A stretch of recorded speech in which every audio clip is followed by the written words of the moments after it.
everybody. Mark Schaftlein with you, and this is the Schaftlein Report. It's Thursday's edition, and we are broadcasting from beautiful Delray Beach, Florida, where it's 84 today. And my partner on Thursdays, Jeffrey, welcome back from Long Island, New York. How are you today? I'm great. Although my senator is still Chuck Schumer, so there are some bad things. But I don't live near that corrupt guy who just got elected, Santos. well, down here in the state of Florida, we're blessed with a Republican governor, Republican Senate, Republican House, and lots of Republicans. There's Republicans everywhere down here, so we're in friendly territory. Listen, I do want to get started on something, Jeffrey. Let's talk presidential politics a little bit here. And frankly, again, folks, I know a lot of you are conservative. I know some of the liberals watch us too, but we always try to shoot straight with you as far as what's really going on. And we've been highly critical of the president in the past. But right now, Jeffrey, the 2024 sweepstakes is tilting toward Joe Biden right now. He has gained support among Democrats and, most importantly, liberal-leaning independents to a point where a majority now want Joe Biden to be their nominee, and his approval ratings among that class are quite high. Whereas on our side of the ledger, Donald Trump is falling among registered Republicans and conservative-leaning independents to a point now where a majority prefer some other candidate. Now, Trump against other candidates may lose, but that still doesn't change the fact that at this point in the game, both President Biden and President Trump are clearly the front runners to have a repeat of the 2020 election. Well, just in the last couple of days, I heard about a lot of Republicans trying to get Biden not to run. You mean Democrats? I mean, rather Democrats, excuse me. As far as Trump, the only thing I worry about is that if there are too many candidates and it gets split up too much, he's going to win if that happens.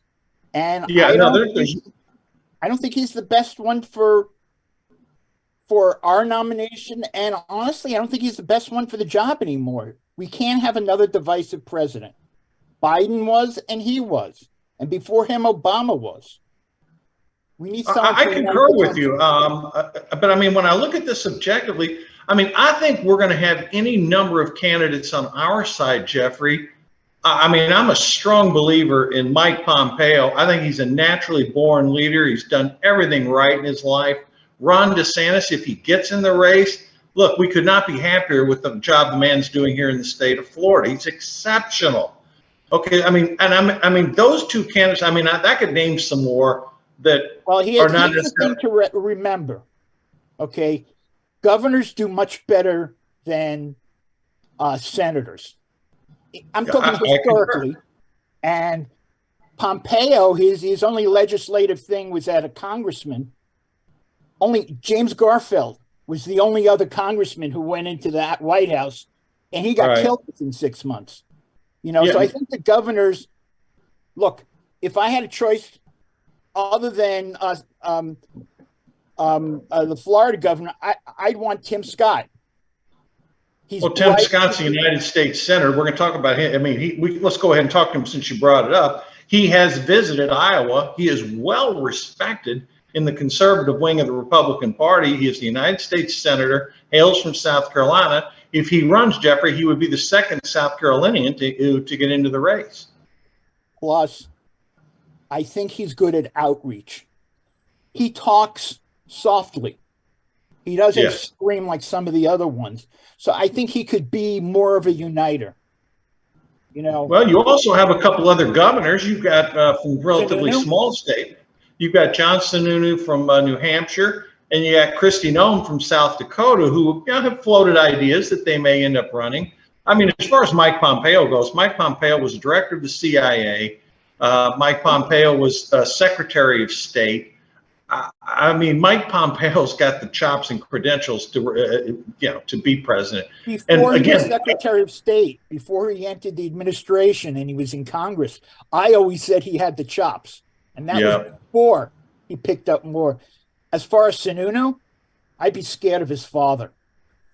I got to tell you, the one debate that I went to between Obama and Romney, when an answer was given wrong by Obama and no one picked it up, he was flipping out during the time he met with the reporters.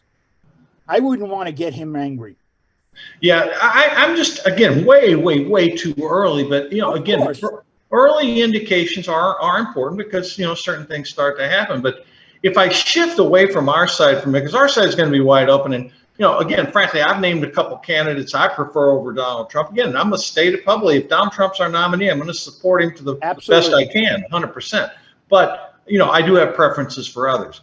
Now, Jeffrey, back on the Democratic side, I think I've heard those same things that you've heard. A lot of high-ranking Democrats are urging him not to run.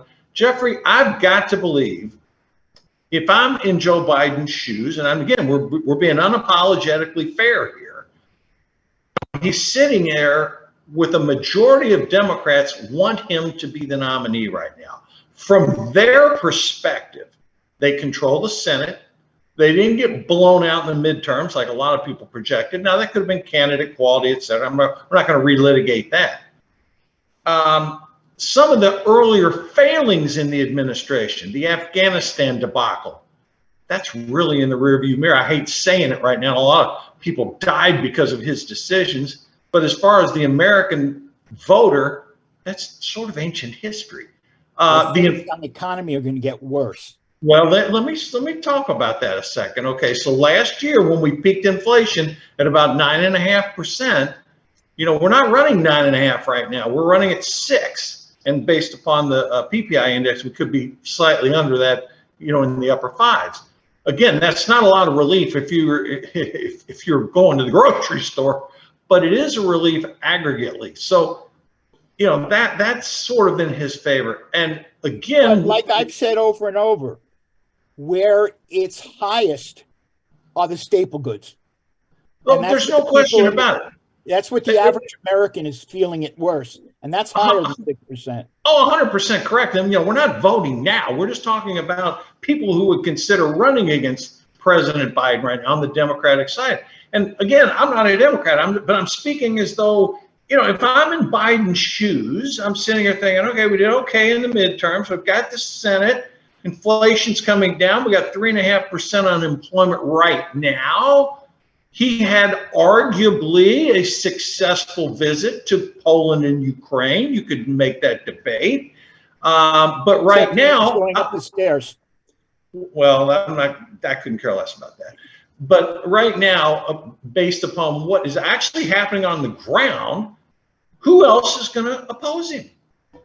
Well, I think the governor of your other state is going to run.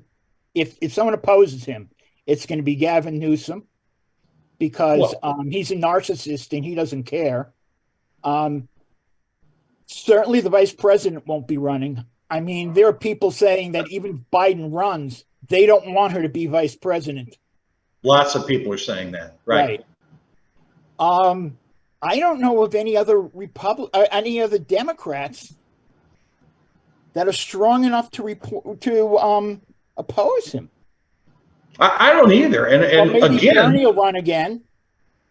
Maybe. But I don't think he'll win again, because the fact that he's to the left of Biden and people are upset how left Biden. No, I'm with you. I'm with you on that.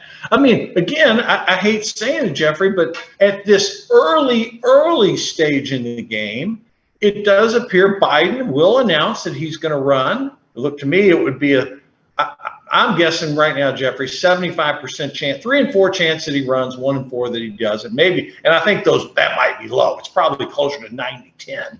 But if he announces he's going to run, I will predict this: no one's going to oppose him. Absolutely. But and you said it's early.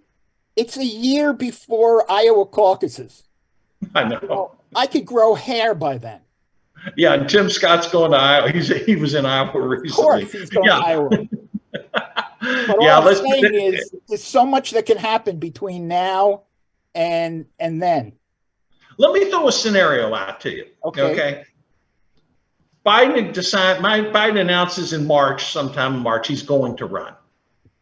If you think back, and you and I talked about this on some shows we did in December of last year, we thought he would announce sometime in February. Well, February's not too far left, and he hasn't announced, and it doesn't look like there's anything on the horizon until March.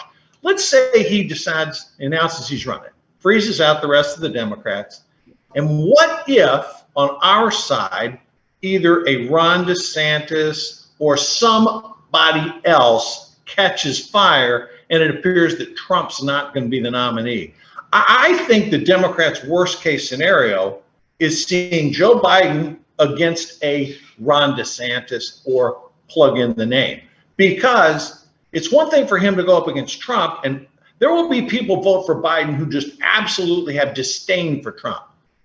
They don't have that with a lot of other Republican candidates. And if he's standing up there against a man who is 35 years younger than him, like a DeSantis, I think that's a tough pill for the Democrats.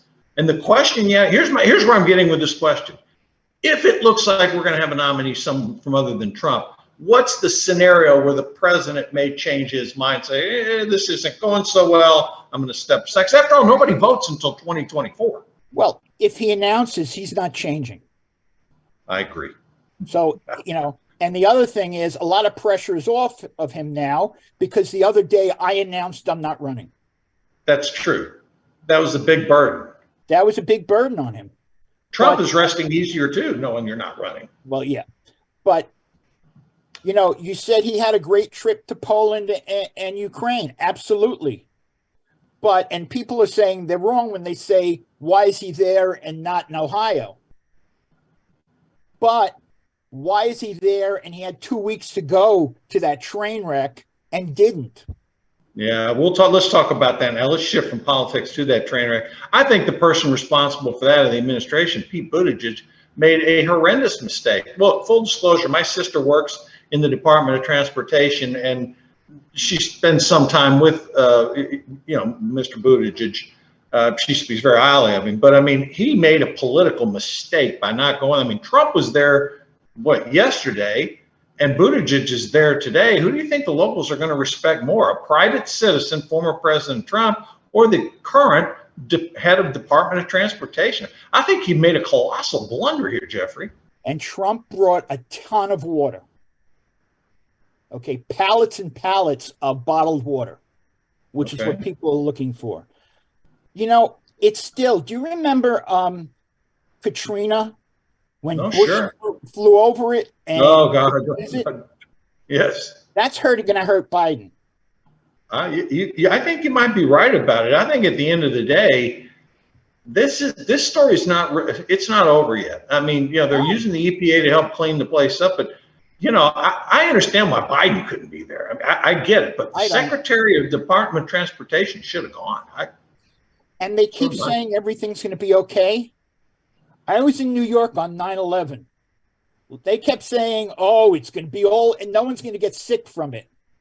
And when I left my building, which is a mile and a half away, the air had texture. Yeah. You understand? And the people who were working there on the buildings, on trying to save people or rebuilding it, they're getting cancer years later. Yeah.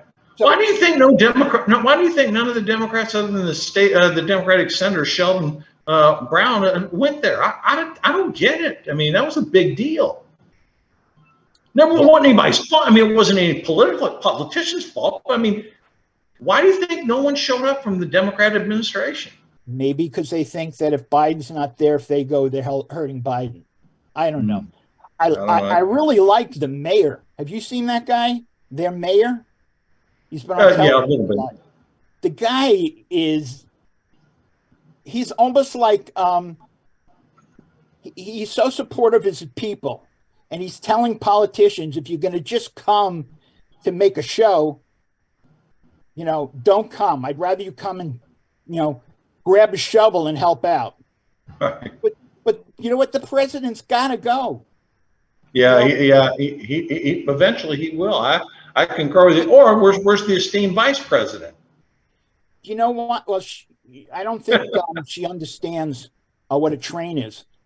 But one of the most famous things about Bush, 43, is 2 days after 9/11, he stood on the pile of wreckage. Do you remember that? And said, yeah, of course. It was an iconic moment in history. Right. Bush, I mean, Biden should not that big, but he should be doing something like, we're going to help you, whatever. And the fact that he's not doing it, at least people there are going to remember. Well, again, I don't want to be cynical, and I'm not trying to be, but look, they'll get it right eventually. It's a Republican-leaning state, and it'll fade away. I mean, the election's not till next year. They're not going to be bringing up the train derailment in 2024. All right, let me go to one other thing in politics right now. John Tester, he served 3 terms, Jeffrey, as the United States Senator from Ruby Red, Montana. He's announced he's going to run for a 4th term. I don't get why the people in Montana continue to vote him in. I mean, he votes almost straight ticket with the liberals. And, a poll that came out last week said he had 60% support. Well, if he's got 60% support, I stand corrected on what I just said. And I'm not going to question a man who's been elected 3 times. However, he promised he wasn't going to run again. And if he doesn't run, it'll be a Republican winning. And there's no question. I think that my senator, Mr. Can't Wear Glasses, forced him into it because the split is so close. And he kind of begged him to run again to make sure that the Republicans don't take the Senate. Well, we'll see. I mean, we'll see if that pans out. So I think people in Montana, they may have finally figured it out this time that, if you've got a D next to your name, there's no such thing as a conservative Democrat, other than at times Joe Manchin demonstrated that. But Tester's never done that. He's voted the Schumer way 95+% of the time. So to me, for the people in Montana, it's like a liberal New Yorker. I mean, that's what they're voting for in John Tester. So I don't know. I got to tell you something. When I get down on my knees at night, pray, what I'm praying for is not only that the Republicans take the Senate, but I'm the guy that tells Schumer. Well, again, I'm going to be very cautious here because John Tester's a competent guy, unlike John Fetterman. And Tester, you got to give him credit. I mean, 3 wins as a Democrat in Montana. That's tough to beat. So we'll see. You mentioned Fetterman. I just got to say, I hate his politics, but I pray that he gets okay. Yeah. Because they just used that man. Politics and health. Oh God, they used him. It's terrible. Okay. Well, this is bad. Don't get me started on that. That's terrible. All right, let me shift to our. We were talking a little while ago about. I'm gonna sort of shift around a little bit. There's a lot of aid going to Ukraine right now, Jeffrey. Lots, and we've on this show been supportive of it. Still are. 23 House Republicans have asked for an audit of the money that is going to Ukraine. What's your position on that, Jeffrey? I'm split because if you remember, well, you won't remember, but I'm sure you've read that during World War II, Truman did that to our troops, and he did an audit. As long as they don't take away the aid. But what's bothering me is that Biden's not doing it. No, they're not. They're not going to do it either. I mean, but the thing is that Ukraine can't win a war of attrition. Putin's got so many people he could throw. I mean, he just put 500,000 more untrained troops that are there as, shooting bags, people to shoot at, and he's got a lot more. Okay, yeah. They gotta have airplanes. Those F-16 can be pretty cool. Yeah, listen, I'm in your camp. I support the aid to Ukraine. I have mixed feelings on it too about it all. I don't know if the fact that Republicans control the House of Representatives I just don't know the answer to this. Can they audit that money going that was previously approved under a different administration, a different House? I don't know the answer to that question. Well, but the other thing is that there's so many more important things for them to do. That's right. I concur with you there. You know, if you put everything in priority, get all the other stuff done, and then, yeah, you want to do an audit, I'll find them.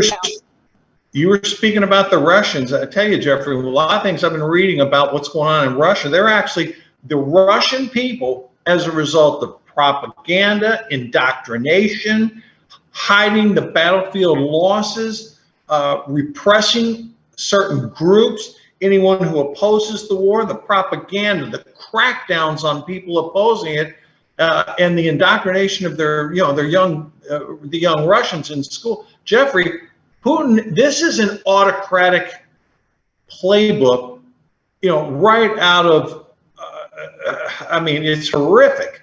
But the former equivalent of the Russian chief spy, Yuri Andropov, not Yuri Andropov, I can't, one of Putin's mentors, which was one of the deceased foreign leaders of Russia, was the former spy chief, became, the president of the country.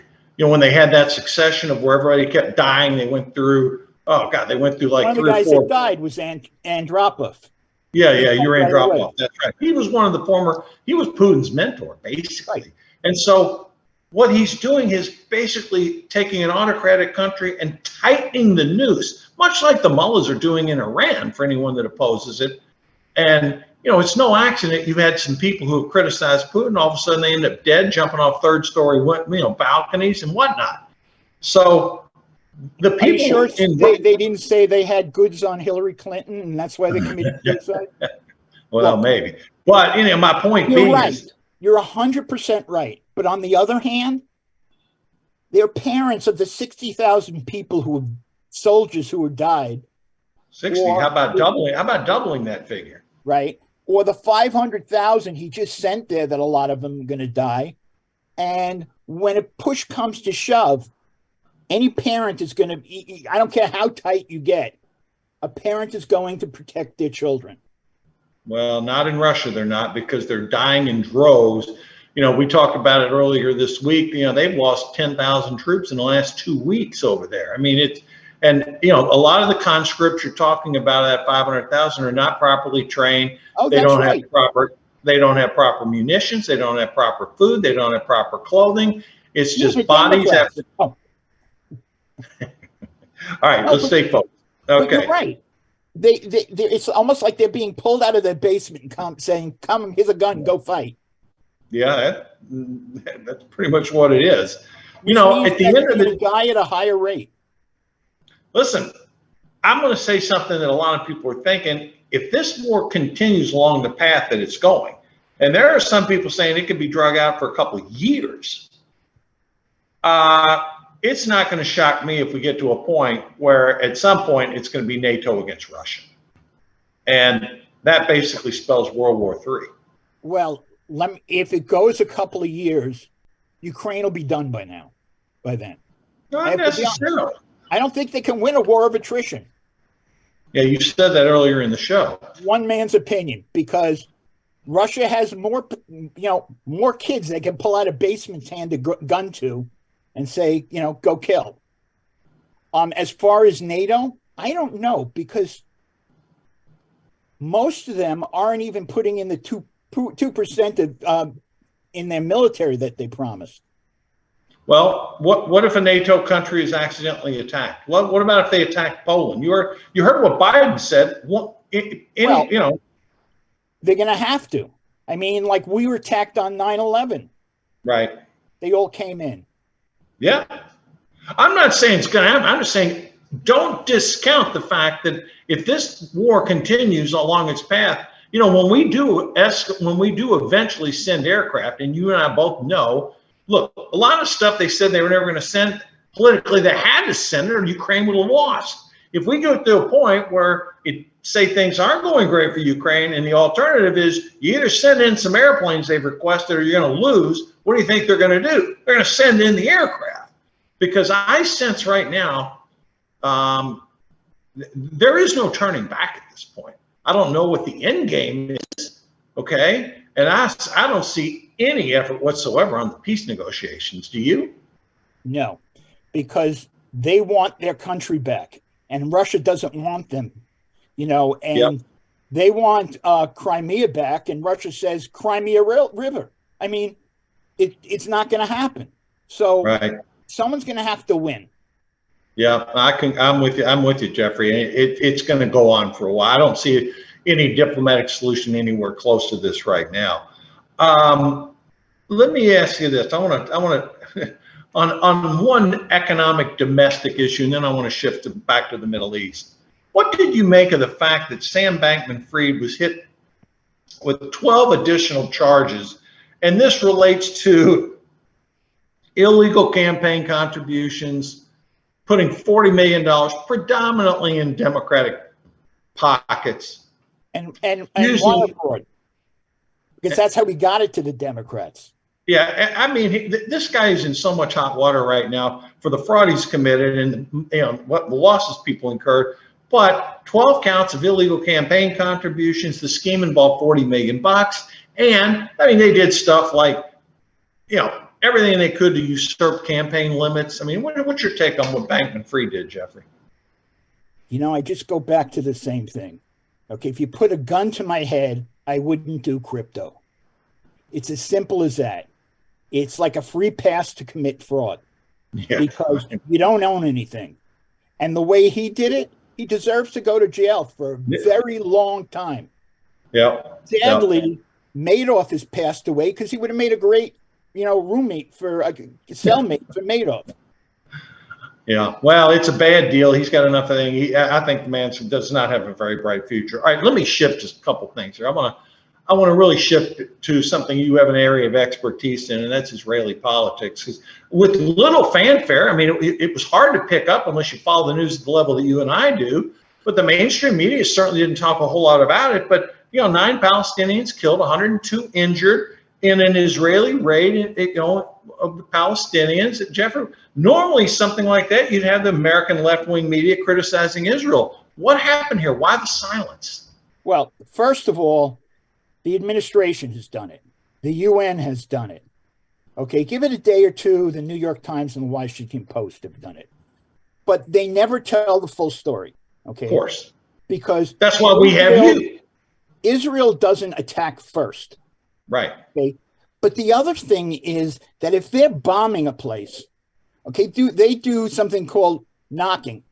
Okay. And what that is they drop a missile without explosives on the roof. And they've been doing it for years. So people know if that's happening, they got to get the heck out of there fast. They warn them ahead of time that the target's going to be hit. Yeah, they're warning them. In some places where they can't do that, they send leaflets, but that's what they do there. And the thing is that if someone stays in their house when they do the knock-knock, they're committing suicide, and they know it. Because they know a real bomb is going to come next. Yeah. Okay, and that's how the Israeli, the IDF, that's how they work. They try to make sure that there are no civilians died. Yeah. And no one recognizes that. Well, I'm perplexed by one thing, Jeffrey. Why hasn't, again, this has received nominal left-wing media coverage. What's going on here? Why? You mentioned the New York Times, Washington. This happened a couple of days. This isn't like it's a fresh news story today. But I've been seeing it on television a lot. I got to tell you. On Fox, on CNN, because, I like to switch around. Yeah, I know, of course. Okay. And what didn't receive a lot of stuff is because Hamas has been flinging bombs into Israel. Right. Not just last night, because last night's a report, but if you just look at just since January, it's crazy. Yeah. The last time Israel went into Gaza, there were 50,000 rockets sent into Israel. Well, most people don't realize it, but there's 150,000, rockets, missiles, name your flavor, aimed at Israel at any given time. So, the country's under constant barrage. But let me ask you this. U.S. Congress is adjourned right now. High-profile Republicans, Mike Pompeo, Tom Cotton, Mitch McConnell, are in Israel meeting with Netanyahu and his senior staff. And the subject of those meetings is the threat of Iran getting a nuclear weapon. And if you look back on history, Jeffrey, what always happens with these rogue regimes that try to get it, eventually some country takes it out. Yeah, but there's one problem. Okay, the Senate is run by the Democrats. Right. And even last time they did it as an executive resolution. So the Senate didn't even have a way to stop it. Mm-hmm. Okay, so it doesn't matter. Well, nobody in Israel believes that Joe Biden and his administration are going to, attack Iran over this nuclear threat here. Despite the fact that according to both published reports, Iran is at 86% of its capability. Oh yeah. Yeah. And so and the agreement they had been broken way before. Right. I told you I'm doing a ebook on American presidents and Israel. I wrote the Biden part. And what I've learned about Biden is that he's just like the guy he used to work for. Okay. He's just as bad as Obama. Okay. And I got to tell you something. Obama was the worst president in terms of relations with Israel in our history. No, it was terrible. Terrible. Well, let me ask you this. We only got a couple minutes left. I want to ask you this, because I always ask you what's going to happen in the future. Sort of give me a prediction here. If that threshold of nuclear capability gets into the mid-90s, you know that Biden's not going to act. Do you think Netanyahu will take out I think he'll try, but you also got to understand it's not just Israel. It's all the Gulf Sunni states. I know that. And from what I hear, that Israel is getting closer and closer to Saudi Arabia. Well, of course they are. Which would be an accomplishment for Biden. Okay, that he scared them together, but and Israel is little Satan that they want to bomb. The United States is the big Satan that they want to bomb. So what they're doing is they're putting the United States in danger. You can't just worry about Israel. We're Americans. Right. And they're putting the United States in danger. And if it's anything like last time, half the stuff we were told by Kerry and Obama were lies. Yeah. Well, I'm not going to get premature on things right now, but I am glad to see at least Republican leaders meeting with Netanyahu, because come 2024, we may have a different party in the White House. Jeffrey, 1 minute. Okay, one minute to go. Let me just tell you one more thing. The guy negotiating for Biden is a guy named Robert Malley. His father was best friends with Yasser Arafat. And this guy has been anti-Israel his whole life. I mean, Uncle Yasser would be very proud. All right, well, heading into next week now, Biden's back from his trip. Anything on the horizon, Jeffrey, that our viewers and listeners need to be keeping their ears open for? Yeah, I mean, I think first of all, you got to see who's going to come into the election. We had 2 more coming in this week. I agree with you that Tim Scott is on the verge. People are also saying, what the heck is it going with the governor? Well, down here in Florida, it's crystal clear to us. I mean, DeSantis is unlikely to make any announcement until after the legislative session here in Florida ends in May. So I think you're going to have quiet. Start doing a lot of paperwork. Not necessarily. No. He's got plenty of time. He's actually having a fundraiser this coming weekend. Big donors at the Ritz-Carlton in Palm Beach, which is right up the road from here. So that's the other thing you mentioned about Trump. He's not only losing support among Republicans, but he's losing support against the people with money. Yeah, the donor class is going to be shifting around. And my only hope is this: whether it's Tim Scott, whether it's Mike Pompeo, whether it's Governor DeSantis, this thing will sort itself out reasonably quick. I really believe that's going to happen. My expectation, Jeffrey, and then I'll close it out with this, is I think when the field is established, I think Trump's support is going to fall into the low 30s. Now, he'll still be ahead of others, but my prediction is that support falls to maybe close to 30%. Dan, don't kid yourself now. 30% could win in a crowded field. Right. So, but listen, I'll tell you this. We will be here, folks, giving you blow by blow, all the analysis of it. And I'm going to have my wife, the CPA, do all the numbers for me. we will be crunching them for sure. Well, hey, Jeffrey, it's been a pleasure, chatting with you again every Thursday. I really enjoy it.